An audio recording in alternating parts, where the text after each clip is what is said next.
Tonight, this is not a story about a hero, and it's not a story about a villain either. It's the story of Donald Trump, a man who mastered attention before he ever mastered leadership. A life where winning was often declared, truth was negotiable, and silence was rarely chosen. This is a calm walk through wealth, fame, power, loss, and the long argument between reality and narrative. No cheering, no shouting, just the story, told slowly, honestly, as the world finally grows quiet.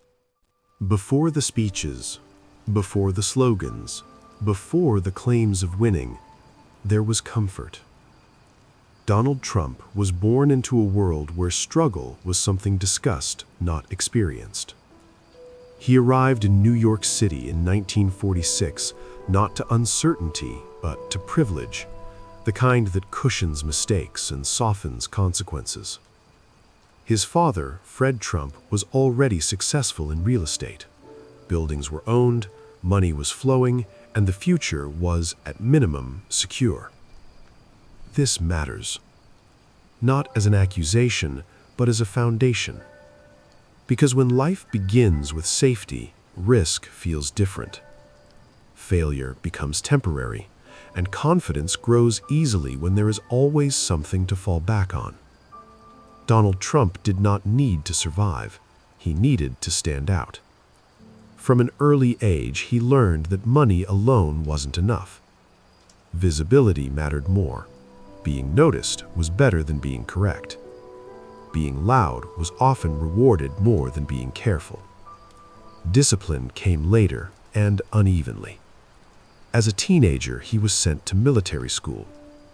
Not because of poverty, not because of chaos, but because structure was required where restraint was missing. There, he learned hierarchy, obedience, and image. Uniforms pressed, ranks defined, authority respected, at least in theory. But even in order, he stood apart. He wasn't quiet, he wasn't reflective, he was competitive. Winning became a habit of language long before it became a fact of life. In college, then in business, the path was prepared. Connections existed. Doors opened quickly. Mistakes were absorbed by family wealth. This was not unusual among elites, but what followed was distinct.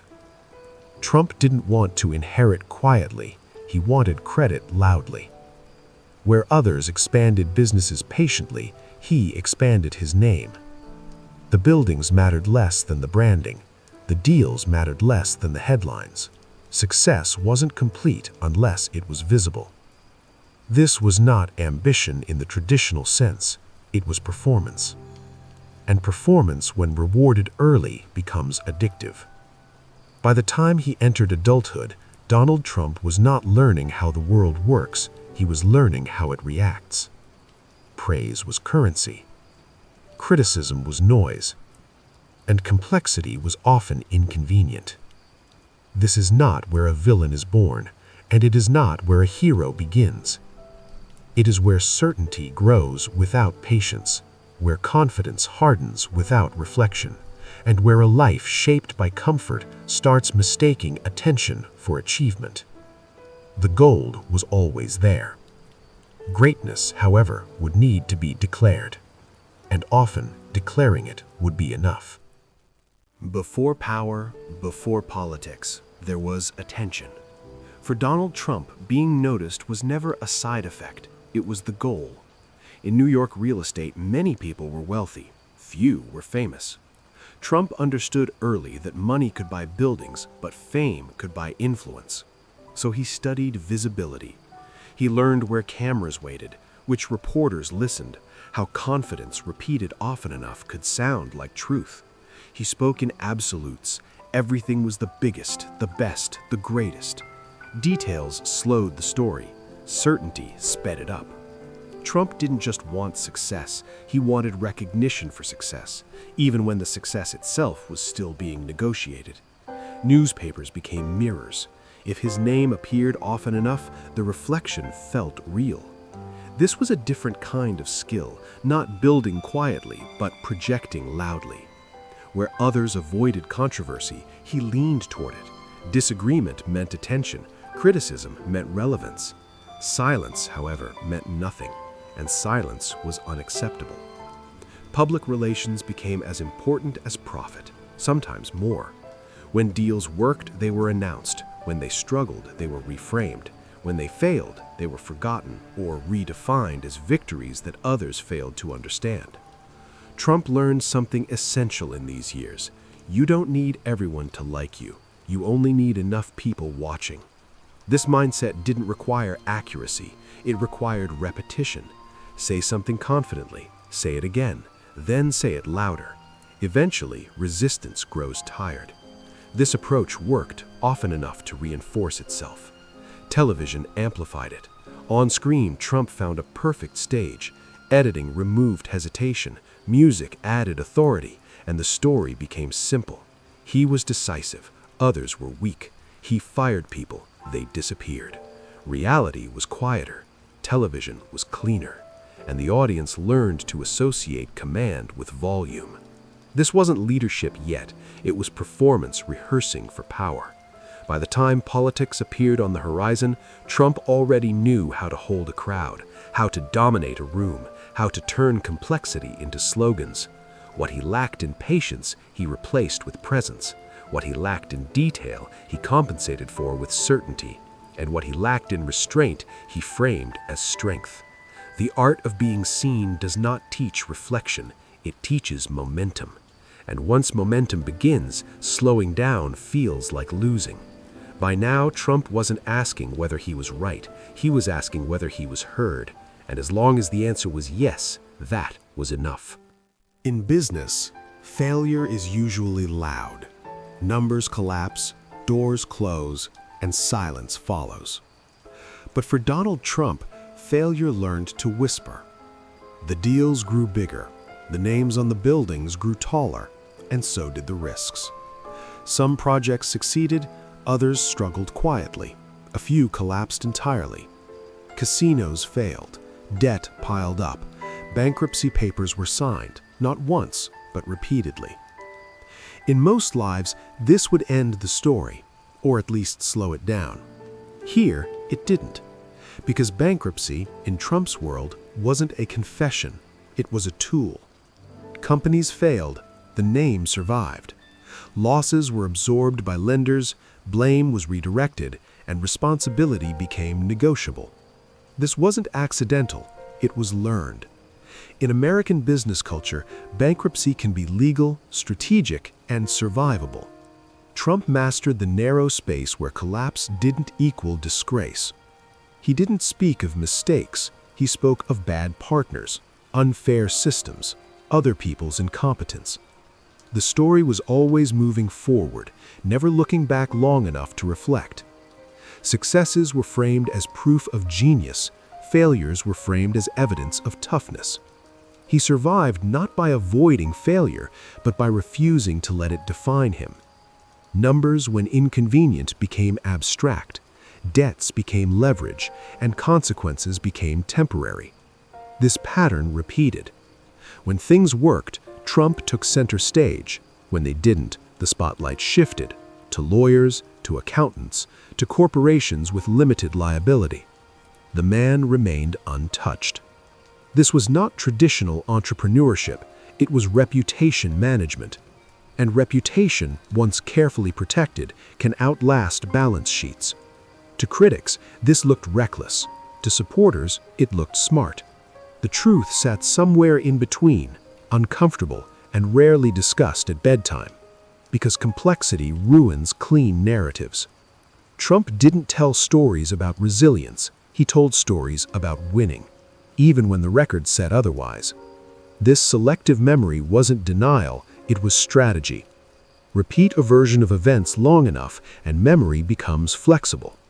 By now, Trump had learned a crucial lesson. Facts are slower than confidence, and confidence delivered boldly often arrives first. This habit of surviving without reflecting would matter later, much later. For now, it was enough to stay visible, to stay wealthy enough and to keep moving. The losses were real, the lessons were partial, and the story, carefully edited, continued. In most businesses, the product comes first. The name follows. For Donald Trump, the order was reversed. The name came first. The buildings followed. Gold letters appeared before lasting foundations. The brand expanded faster than the balance sheets behind it. Trump wasn't just a surname anymore. It was a promise, or at least a suggestion. Luxury was implied. Success was assumed. Details were optional. Hotels, towers, golf courses, some owned, some licensed, many simply branded. Ownership mattered less than association. If the name was visible, the impression was made. This approach reduced risk. Others built, others borrowed, others lost. The name remained clean. Branding allowed distance. When things failed, the letters stayed shining. Critics pointed this out. Supporters dismissed it, and most people didn't look closely enough to care. Because branding works best when it's simple. Gold meant rich, tall meant powerful, Trump meant winning. The equation didn't need proof, only repetition. This was the moment when business became theater. Lobbies were dramatic, interiors were loud, subtlety was unnecessary. The message was not comfort, it was dominance. Trump wasn't selling rooms or memberships, he was selling an identity. One that said, "I have arrived." And many buyers wanted that feeling, even if it lasted only briefly. Licensing deals multiplied. The name traveled faster than the man himself. Success no longer depended on performance, it depended on perception. And perception, when managed well, can float above reality for a very long time. This shift mattered. Because once the name became the product, criticism stopped being about buildings, it became personal. Any challenge to the brand felt like an attack, and attacks demanded response, loud response. The name needed defending, not with evidence, but with confidence. This reflex, to protect the brand at all costs, would not stay in business, it would move on. Into television, into politics, into a public life where identity mattered more than accuracy. By now, Trump wasn't building structures, he was building an image. And images, once powerful enough, can stand even when the ground beneath them shifts. The buildings aged, the letters stayed bright, and the name, larger than the man, louder than the facts, was ready for a much bigger stage. Fame changes the order of things. It places attention before accountability, image before outcome, and applause before consequence. For Donald Trump, fame arrived not as a byproduct of leadership, but as a replacement for it. Television offered something business never could: control. Editing removed hesitation, music added authority, and repetition created certainty. On screen, Trump was decisive. He spoke briefly, others listened.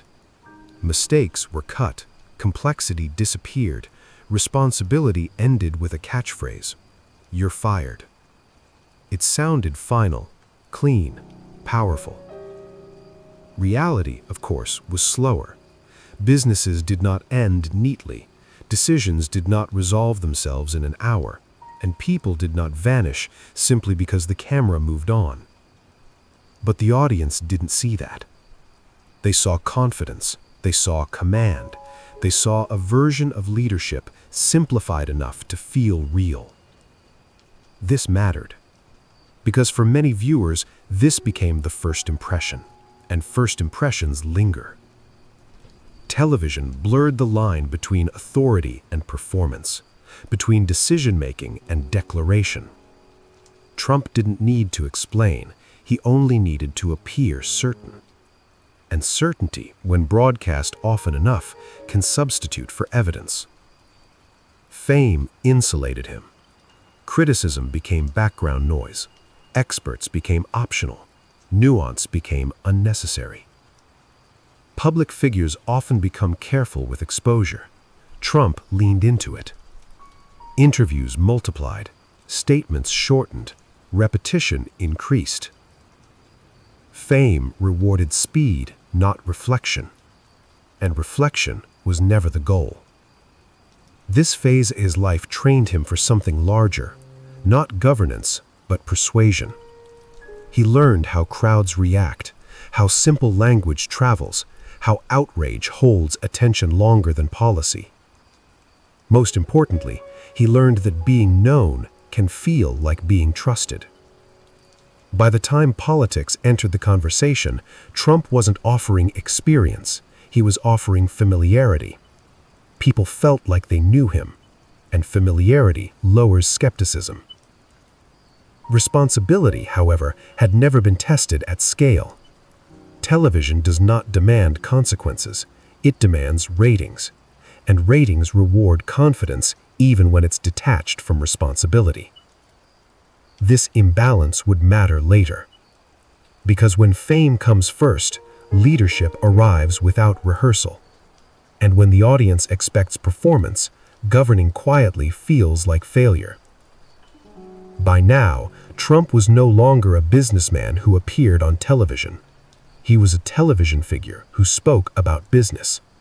And that difference, subtle, easy to miss, would change everything that followed.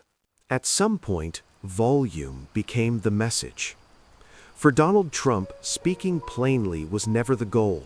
Speaking memorably was. Politics, like television, rewards simplicity, but Trump took this further.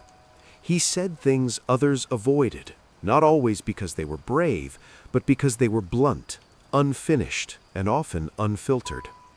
This shocked people, and shock travels fast. Supporters heard honesty, critics heard carelessness, Trump heard attention. Every reaction confirmed the strategy. When outrage followed, it didn't slow him down, it amplified him. In a crowded media landscape, being controversial guaranteed airtime, and airtime created relevance. Trump understood something many politicians feared. You don't need approval from everyone. You only need loyalty from some and visibility from all. His language was simple, short sentences, clear enemies. Complex problems were reduced to slogans, and slogans, repeated often enough, feel like solutions. Facts became optional details, tone became policy. When corrected, he didn't retreat, he doubled down. Retreat looks like weakness, doubling down looks like confidence, at least to those already listening. This approach reshaped conversations around him. Debates followed his words, not the other way around. He didn't chase consensus, he chased dominance. And dominance doesn't require agreement, it requires submission or exhaustion. Criticism lost power over time, not because it was wrong, but because repetition dulls reaction. What once shocked eventually normalized. This wasn't persuasion in the traditional sense, it was saturation. Trump filled the space so completely that silence became impossible. Opponents reacted constantly, supporters defended instinctively, and the center slowly disappeared. Saying what others wouldn't created a feeling that he was unrestrained, uncontrolled, and therefore authentic. Authenticity, however, was measured by tone, not truth. This style rewarded instinct over reflection, speed over accuracy, emotion over evidence, and it worked. Not universally, not cleanly, but enough to matter. By now, Trump wasn't shaping policy, he was shaping the conversation. And whoever controls the conversation controls the pace. The cost of this would come later. For now, being loud felt like being strong, and being strong felt like winning, even when no one was entirely sure what had been won. When Donald Trump finally stepped into politics, it didn't feel like an arrival. It felt like an interruption. For Donald Trump, politics was not a calling, It was a stage already warmed up by years of television. Experience was not the selling point. Disruption was. He didn't speak the language of policy. He spoke the language of frustration, and many people were already listening. Trump did not promise details. He promised change, undefined, urgent, and loud. Where traditional candidates spoke carefully, he spoke instinctively. Preparation slowed him down. Instinct sped him up. Rallies replaced briefings. Crowds replaced committees. Applause replaced expertise. He mocked the rituals of politics while benefiting from the attention they provided. Debates became performances, insults became headlines, and seriousness became optional. Critics pointed to inexperience. Supporters dismissed experience as failure. Trump framed ignorance as independence, distance from government as purity. He wasn't part of the system, he said, and the system, by then, was widely disliked. This mattered more than qualifications. He spoke in absolutes. Walls would be built. Problems would disappear. Winning would be easy. Details would come later. They often didn't. But the promise of certainty was comforting, especially to those tired of ambiguity. Trump did not learn politics. Politics adjusted to him. News cycles bent around his statements. Opponents reacted to his tone. The center struggled to keep up. Preparation usually teaches restraint. Trump skipped that lesson. He entered politics with the confidence of someone who had never been forced to doubt himself publicly. Mistakes were reframed as boldness, contradictions became flexibility, and correction became hostility. By the time the campaign gained momentum, the lack of preparation no longer mattered. Momentum forgives many things, and attention forgives almost everything. Trump wasn't running to govern, he was running to dominate the conversation. Winning at this stage meant being impossible to ignore, and on that measure, he succeeded. Politics had not changed him yet, but it was already changing itself to survive him. Winning usually brings relief, celebration, closure, a moment to breathe. This win did not. For Donald Trump, victory arrived without calm and without consensus. The election was won narrowly, but loudly. Supporters celebrated a disruption. Critics processed disbelief. And the country divided itself neatly into reactions. Trump did not pivot toward unity. He didn't soften his tone. He didn't slow down. Winning to him was confirmation, not responsibility. The campaign voice followed him into office. The language of rallies replaced the language of governance. Enemies were still named. Crowds were still addressed. The performance continued. Traditionally, power humbles leaders. Here, it validated instincts. Trump saw the victory as proof that conflict worked. So, conflict remained. Appointments surprised allies. Statements startled advisors. Institutions were treated with suspicion, not patience. Experience was not expanded, it was bypassed. Trump didn't arrive to lead a coalition. He arrived to lead a movement, one that thrived on opposition. Half the country felt unheard, the other half felt vindicated. Unity requires listening. Listening requires pause. Pause was rare. Trump governed as if still campaigning, as if applause were always just around the corner. Policy announcements felt improvised. Contradictions were shrugged off. Correction was resisted. Criticism wasn't absorbed, it was attacked. This approach energized supporters and exhausted everyone else. Victory did not end the argument, it hardened it. Trump treated institutions as obstacles rather than foundations.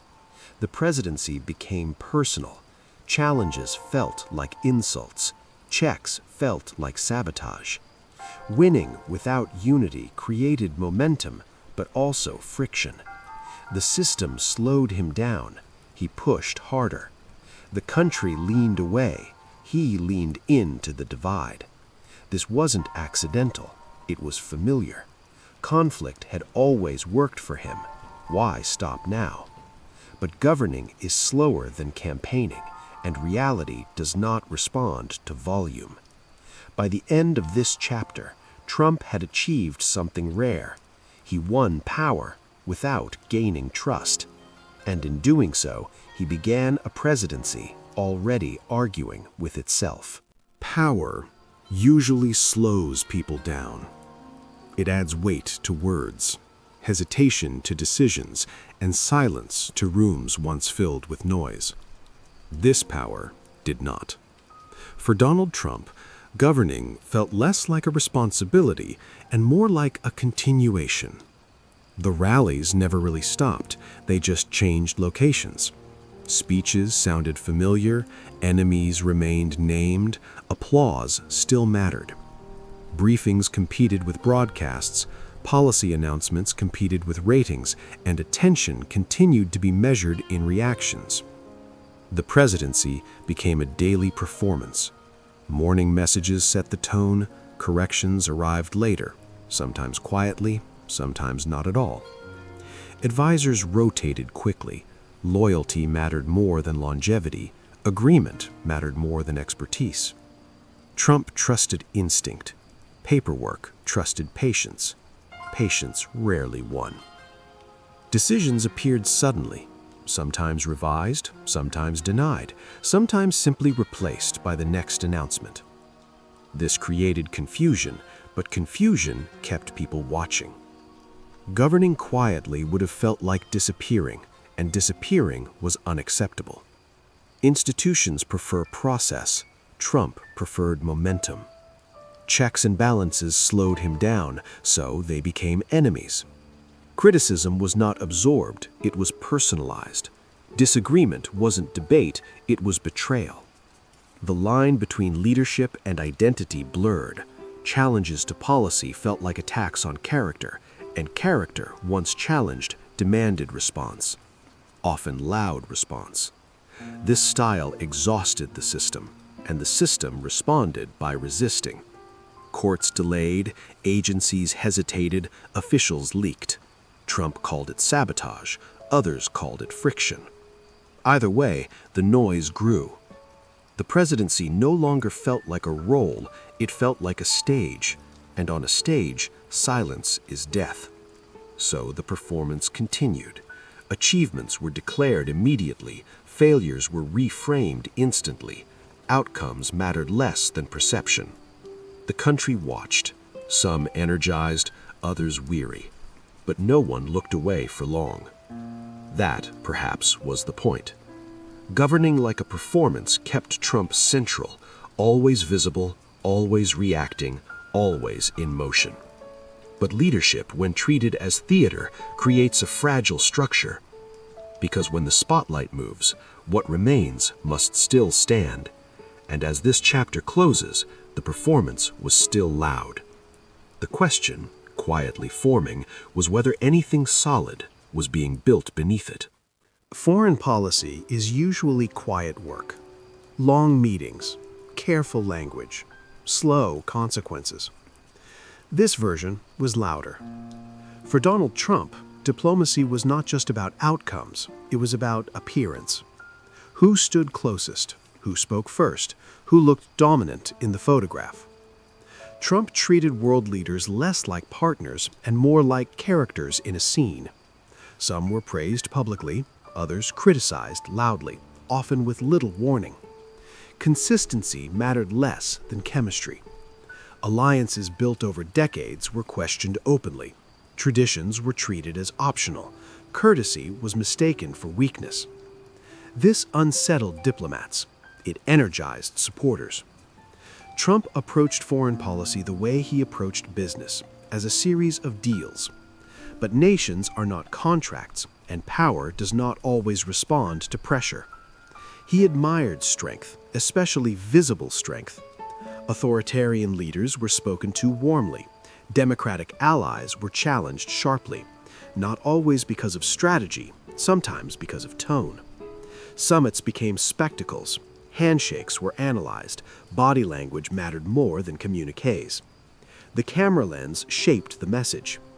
Success was often declared immediately, details promised later, results left ambiguous. This created uncertainty. Allies wondered where they stood. Adversaries tested boundaries. The global order adjusted uneasily. Trump did not see unpredictability as a flaw. He saw it as leverage. If no one knew what he would do next, they might hesitate. Sometimes they did. Sometimes they didn't. But unpredictability has a cost. It erodes trust, and trust, once weakened, is slow to return. Trump preferred bilateral confrontations to multilateral cooperation. One-on-one felt controllable. Crowds did not. He spoke of strength, but often measured it in optics. Who bowed? Who smiled? Who appeared dominant? Substance followed image, if it followed at all. This approach produced moments of drama, rare moments of calm, and many unanswered questions. Foreign policy became personal. Compliments were remembered. Slights were not forgotten. The world adjusted to a new rhythm, one where statements mattered immediately and clarifications arrived later, if ever. As this chapter ends, America was still powerful, still central, but less predictable. And in global affairs, predictability is not boring. It is stability. Truth is usually stubborn. It resists pressure. It survives repetition. And it does not change easily. But language does. For Donald Trump, truth was not something to discover. It was something to manage. Statements were delivered with certainty, even when details were missing, even when facts disagreed. Corrections arrived later, often quietly, sometimes not at all. But the original statement remained, because repetition matters more than accuracy when attention is the currency. Trump spoke quickly, confidence first, verification optional. This wasn't accidental. It was consistent. When challenged, he didn't revise. He resisted.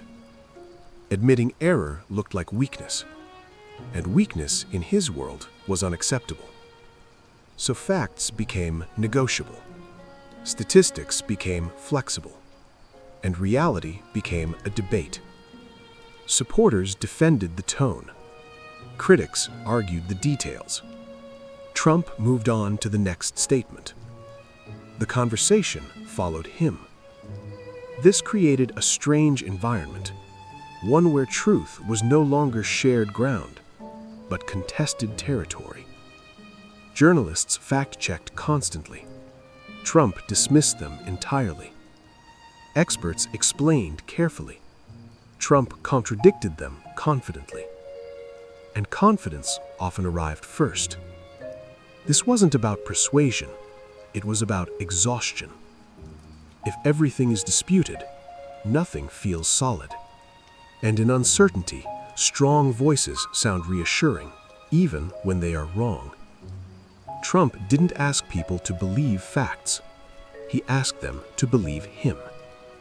Personal loyalty replaced shared reality. Disagreement became hostility. Questions became attacks. Language hardened. Words that once described events now described sides. Truth was no longer what happened. It was what felt right. This shift had consequences. Trust eroded. Institutions weakened. Conversations fractured. But it also energized a movement that felt ignored for years. Trump didn't create distrust. He exploited it. He spoke into it, loudly. And once truth becomes flexible, correction feels optional. As this chapter closes, the country was no longer arguing about policies alone. It was arguing about reality itself. And bedtime, once a time for rest, became another hour spent deciding what was real. Crises remove the stage. They don't respond to confidence. They don't wait for applause, and they don't pause for debate. For Donald Trump, the pandemic arrived without script or rehearsal. It demanded patience, consistency, and trust in expertise. None of these came naturally. At first, the threat was minimized. Language softened. Optimism filled the space where preparation should have been. Reassurance sounded comforting until reality arrived. The virus didn't follow talking points. It didn't react to volume, and it didn't negotiate. Daily briefings became performances. Science shared the stage with speculation. Experts stood nearby, sometimes corrected, sometimes contradicted. Messages shifted quickly. Masks mattered, then didn't. Danger loomed, then faded, then returned. The public watched, confused and tired. Leadership in crisis is often quiet. It listens. It adapts. This leadership argued. Trump treated uncertainty as weakness, so certainty was projected, even when it couldn't be justified. When numbers rose, blame traveled outward. States, governors, foreign governments. Responsibility scattered. Supporters defended the tone. Critics focused on outcomes. Families counted losses. The pandemic stripped away performance. What remained were consequences. Trust fractured further. Guidance felt political. Health became partisan. This wasn't entirely new, but now it was unavoidable. Trump spoke often about control. The crisis demonstrated limits, not of power, but of approach. Confidence could not substitute for coordination. Visibility could not replace preparation, and repetition could not undo reality. As months passed, fatigue set in, not just from illness, but from inconsistency. The country longed for clarity. Instead, it received conflict. The pandemic didn't end arguments, it sharpened them. And by the time this chapter closes, the cost was visible everywhere, in hospitals, in households, and in trust that once existed quietly. Crises do not ask who you are, they reveal it. And this one revealed a presidency more comfortable performing certainty than managing doubt. Losing power is usually quiet. A speech, a handshake, a departure. This loss was not. For Donald Trump, defeat did not signal an ending. It signaled a dispute. The election concluded. The votes were counted. The outcome was clear. Acceptance, however, did not arrive. Trump framed the loss not as rejection, but as theft. Evidence was promised. Deadlines passed. Claims repeated. Courts listened. Judges ruled. Cases failed. But repetition continued. In Trump's world, losing was unfamiliar and therefore unacceptable. Acknowledging defeat felt like erasing identity, so identity was defended instead. Statements grew sharper, language hardened. Supporters were urged to distrust outcomes. What should have been closure became escalation. Traditionally, leaders concede to protect institutions. Trump challenged institutions to protect himself. The line between personal grievance and national process blurred. Pressure mounted on officials. Loyalty was tested. Norms bent, sometimes breaking quietly. The country watched, uneasy. This was not governance, it was refusal. Refusal to accept limits. Refusal to pause. refusal to step away. Trump did not exit power calmly, he argued with it. Rallies returned, claims intensified, the past became a battlefield. Supporters felt wronged, critics felt alarmed, the center felt exhausted. The presidency ended, the performance did not. Losing loudly preserved relevance. Silence would have felt like erasure. And relevance, even without authority, still felt like winning. As this chapter closes, Trump was no longer president, but he was not finished. Because in his story, the ending had not yet been agreed upon. Defeat usually closes a chapter. This one stayed open. For Donald Trump, losing did not require silence. It required explanation. And explanation, in this case, meant denial.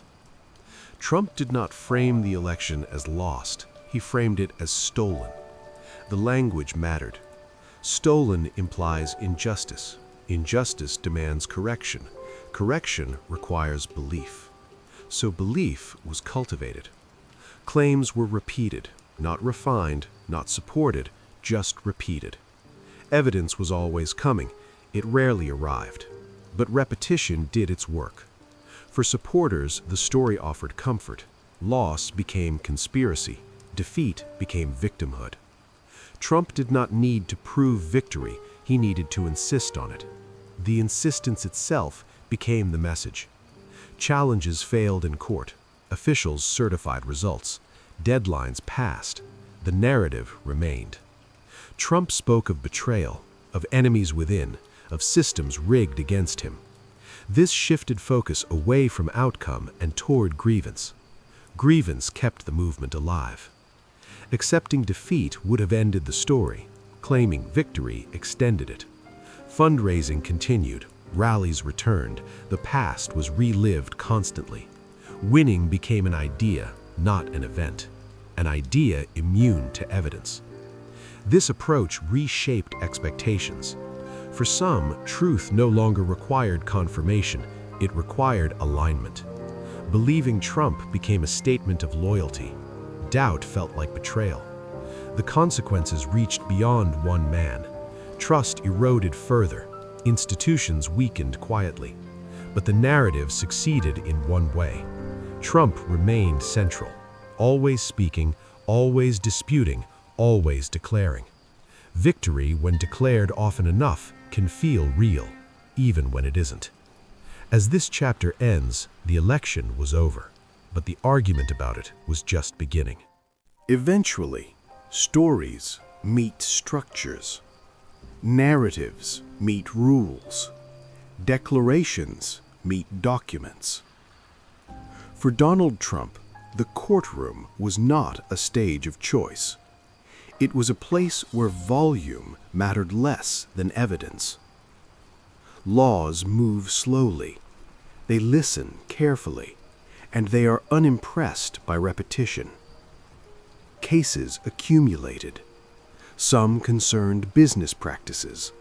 Others concerned elections. Others concerned conduct once shielded by office. Trump responded as he always had, with confidence first. He dismissed investigations as political, critics as biased, judges as unfair. This strategy worked in public opinion. It worked less well in legal filings. Courts asked for proof, timelines, documents. Statements made freely on television became liabilities on paper. Delays followed. Appeals multiplied. The calendar filled. Trump did not treat the legal system as neutral.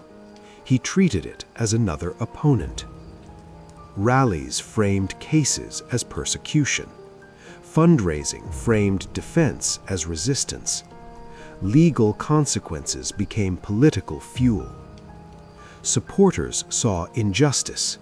Critics saw accountability. The system saw procedure. This was unfamiliar territory. In business, losses could be renegotiated. In politics, outcomes could be disputed. In court, decisions arrived quietly, often without spectacle. Some claims failed, others lingered. None disappeared simply because they were denied. Trump learned that institutions do not respond to loyalty. They respond to compliance, and compliance was never his strength. The weight of consequence grew slowly, not dramatic, not immediate, but persistent. This phase lacked applause. It lacked momentum. It demanded patience, and patience had never been the strategy. As this chapter closes, Trump remained loud. The courts remained methodical. And for the first time in a long while, the narrative was not entirely his to control. Most former presidents step back. They write memoirs. They give speeches. They let time soften the edges. This was not that. For Donald Trump, leaving the stage felt unnatural. Silence suggested defeat, and defeat was never acceptable. So the campaign returned, almost immediately. The message sounded familiar, the grievances unchanged, the villains clearly named. Time had passed, the tone had not. Trump framed the future as a correction, a wrong to be righted, a story to be finished properly. This wasn't a reinvention, it was a continuation. The rallies resumed, the slogans returned, the audience reassembled.